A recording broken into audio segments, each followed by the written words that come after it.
If you thought the anime industry was running out of ideas, you were wrong.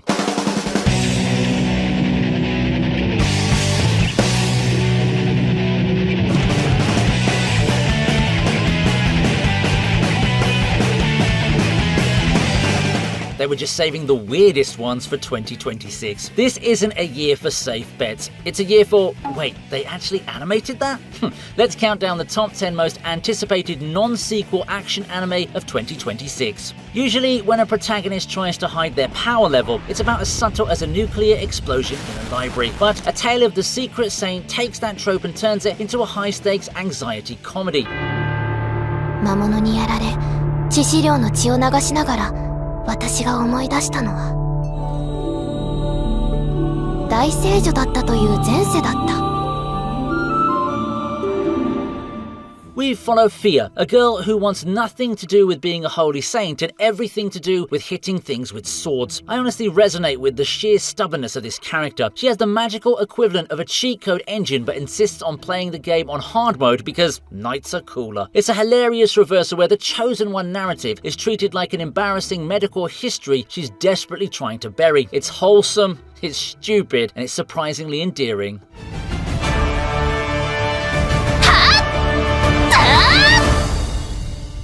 俺が前世でやり込んでた VR 対応オンラインゲームマジックワールドと全く同じなのだ。血が出たなど恥でしかないわ。即刻この館から出ていけ。 Listen, I know what you're thinking here. Vinny, this title is a paragraph long, it's another generic fantasy. And you're probably right, but hear me out, okay? This is for everyone who ever spent 3 hours staring at a stat screen in an RPG optimizing a build that the developers clearly didn't intend.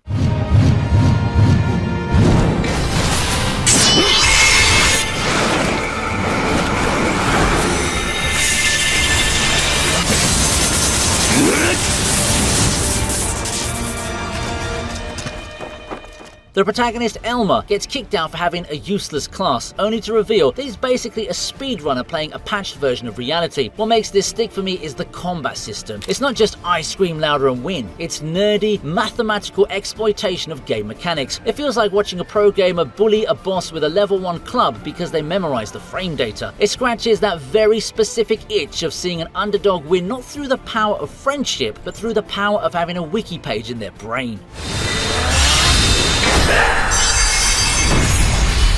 There's a specific texture to Rumiko Takahashi's story, a cozy retro blend of horror and comedy that feels like coming home.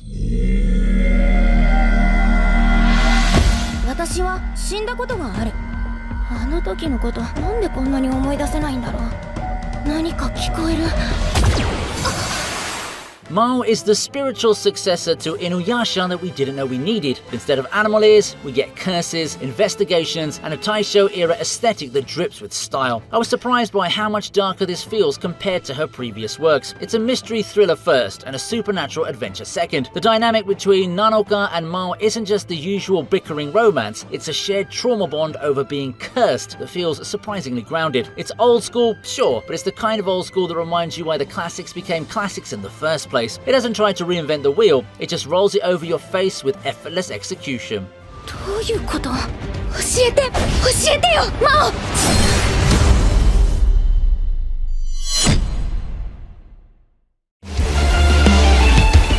Ninjas in modern hoodies fighting demons. If that sentence doesn't activate the teenage lizard brain dormant in your skull, then I don't know what will.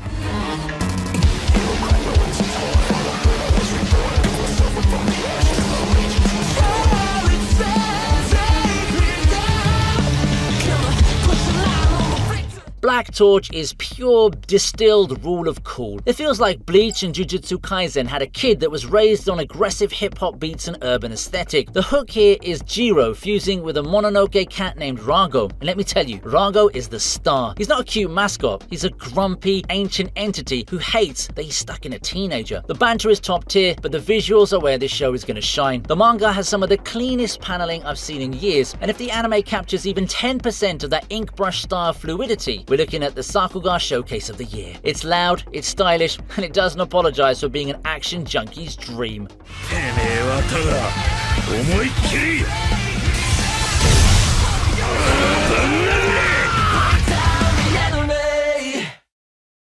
Imagine Fate Stay Night, but the historical figures aren't waifu bait, they're psychopaths.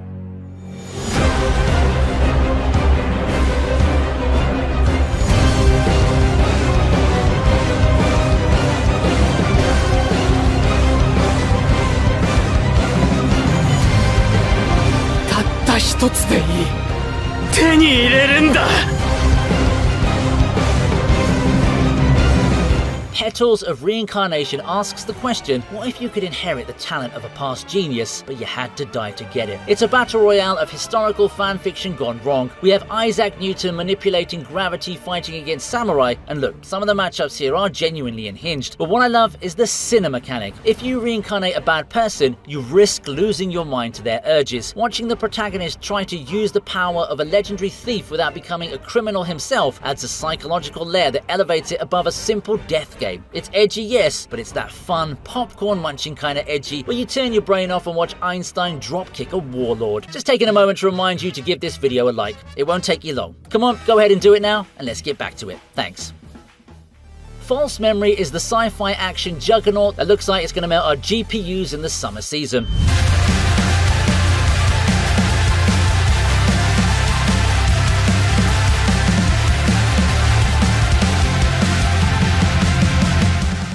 Imagine a world where human memory is just data. It can be uploaded, edited, and most importantly, corrupted. We follow the Bureau of Memory Management as they hunt down bugmen, people whose memories have glitched out, turning them into volatile, reality-warping threats. It's given me major Psycho-Pass energy mixed with the visual tripping hazard of Mob Psycho 100. The animation from Studio Tumble is absolutely stunning. It scratches that cyberpunk itch of high-tech, low-life, asking the terrifying question, are you really you if your past can be rewritten by a guy on a laptop? It's trippy, it's gorgeous, and it's looking like the sleeper hit of the year.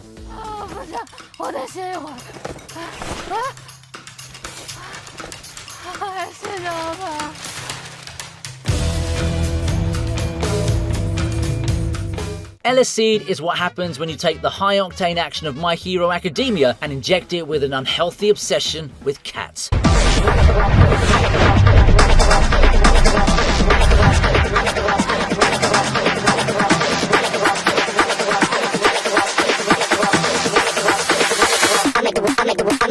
Jiwoo is a cinnamon roll with super speed, and his mentor is a fat, fluffy cat who's secretly the world's strongest awakened warrior. The comedy here is golden. Watching a legendary, prideful warrior trying to give serious battle advice while licking his paw is a gag that never gets old. But don't let the fluff fool you, okay? When the fights start, this show locks in. The sense of speed is exhilarating. It captures that kinetic energy where you feel the wind shear coming off the screen. It's the perfect blend of slice of life wholesomeness and bone-crunching action. If you've ever wanted to see a cat instruct a teenager on how to break the sound barrier, then this one's your show.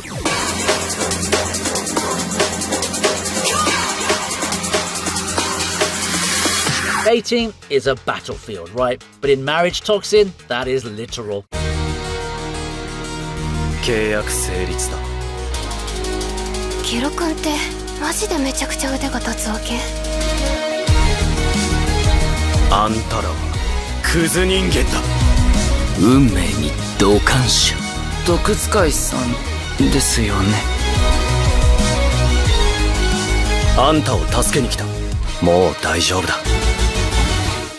Giro is an assassin who needs to get married to save his sister, but he has zero social skills. His solution? Simple. He kidnaps a marriage swindler Kinosaki and forces them to become his dating coach in exchange for their life. This is Spy Family on acid. The dates usually involve poisoning rival clans or dodging bullets at a mixer. I absolutely adore the chemistry between Giro and Kinosaki. It's a buddy cop dynamic where one's a lethal weapon and the other's a lethal socialite. The series brilliantly metaphorizes the struggle of modern dating, the anxiety, the preparation, the fear of rejection, by framing them as life or death assassination missions. It's absurdly funny, surprisingly sweet, and it proves that finding a soulmate is harder than killing a room full of mercenaries.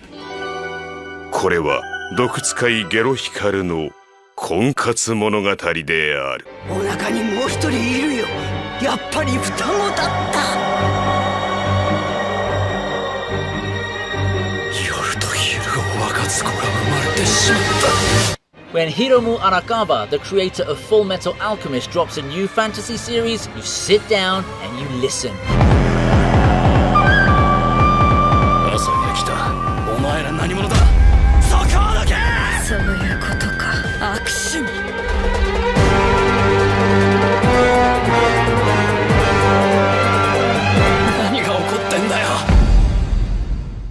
Demons of the Shadow Realm is a masterclass in world building. We follow twins separated at birth, caught in a war between day and night demons. It feels like Arakawa is flexing her muscles here. She has this unique ability to balance horrific tragedy with slapstick comedy without giving you whiplash, and that signature tone is all over this. The magic system involves pairs fighting together, and the tactical depth is immense. But what really grabs me is the mystery. Yuru, the protagonist, has been lied to his entire life, and watching his worldview shatter is compelling stuff. It's not just a battle shonen, it's a family drama wrapped in barbed wire. It feels grand, epic, and meticulously crafted.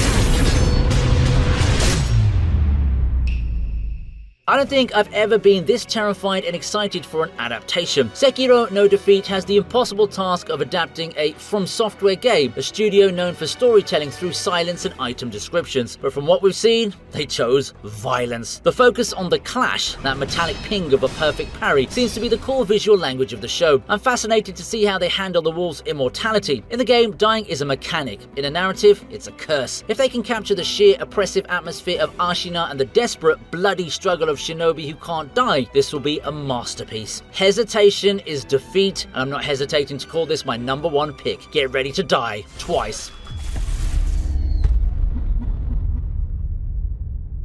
Anyway, I'm gonna go replay Sekiro and try not to break my controller before the anime actually comes out. If I don't upload for 3 weeks, assume I'm stuck on the final boss again. Thanks for watching. If you enjoyed, please like and subscribe. Remember, hesitation is defeat. Peace.